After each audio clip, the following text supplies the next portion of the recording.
Hi, my name is Bryce McKinley, Coach Sharpen. You know what time it is. Hey, in this video, I'm going to be talking all about rapport, what to do, and what not to do. You see, by the end of this video, you're not only going to be able to build better rapport, but hold it longer to build lasting relationships. And by the end of this video, I'm going to tell you the number one thing that my team and I use day in and day out to not only have better conversations, but to create better relationships.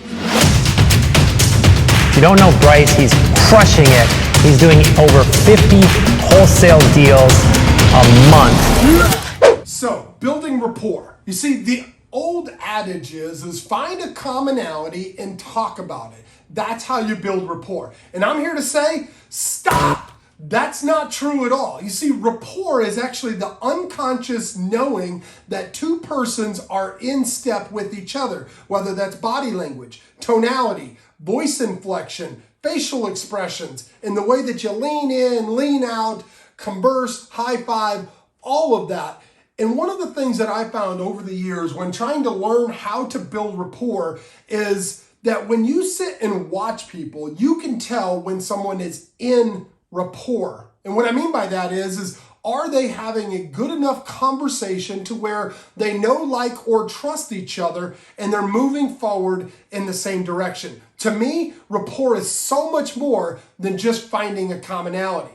How do we build rapport? Well, we don't really build rapport. Rapport just happens. And so when people are trying to build rapport, there's some certain things that you need to do in order to have rapport with another individual. So if you're out there cold calling or prospecting or maybe just returning phone calls and having conversations, you need to be doing a couple of things that nobody's going to tell you. And that's this. Number one, you need to ask better questions.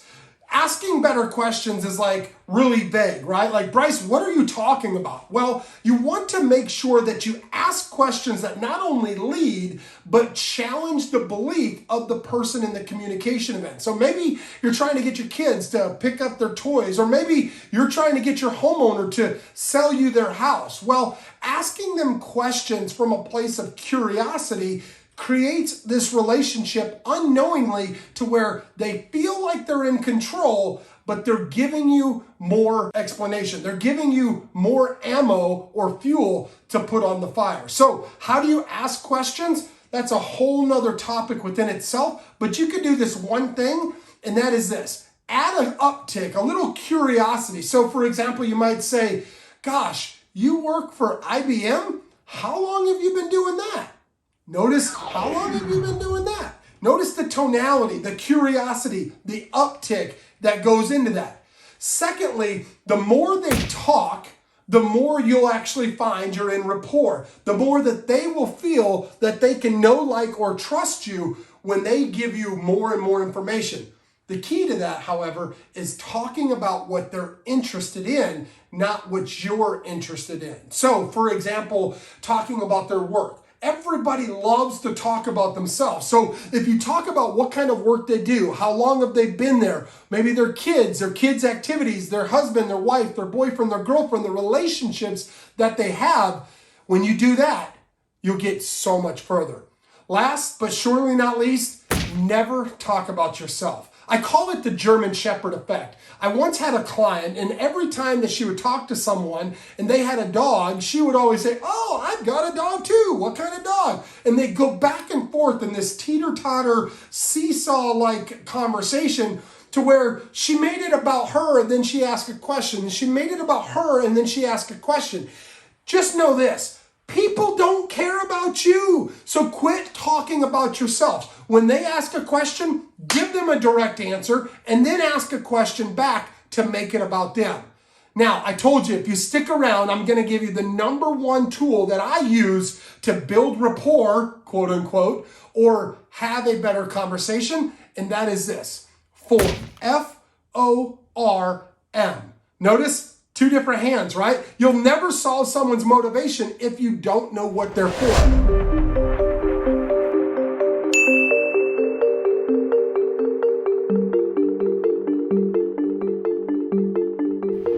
So what does this stand for? It stands for family, occupation, recreation, motivation. So you should be asking 3 to 5 questions about their family. Oh, wow, you're married? How long have you been married? Number 1, gosh, 10 years. That's amazing. What's the secret to your success? 2, man, I'm curious. Do you guys have any kids together since you've been married so long? 3, now you've got some more ammo.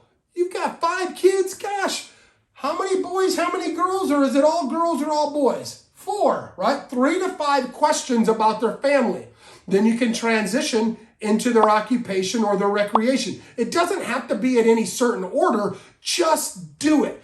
Build rapport by asking 3 to 5 questions around their family, occupation, recreation, and you'll always solve their motivation. I love you guys. God bless. Stay sharp. And I'll see you at the top. Hey guys, Bryce McKinley here, Coach Sharpen. You know what time it is. I want to personally thank you for watching these videos. You see, you might want to subscribe to this channel, and I'm not just saying that to get more followers, but the knowledge that I drop, I guarantee you won't get anywhere else. You see, the information that I give is not just the fluff that every other guru and guru talks about. You might want to stay alert for what's happening next. So, subscribe, hit the notification bell to keep you posted. You're not going to want to miss what I drop on this channel. Every single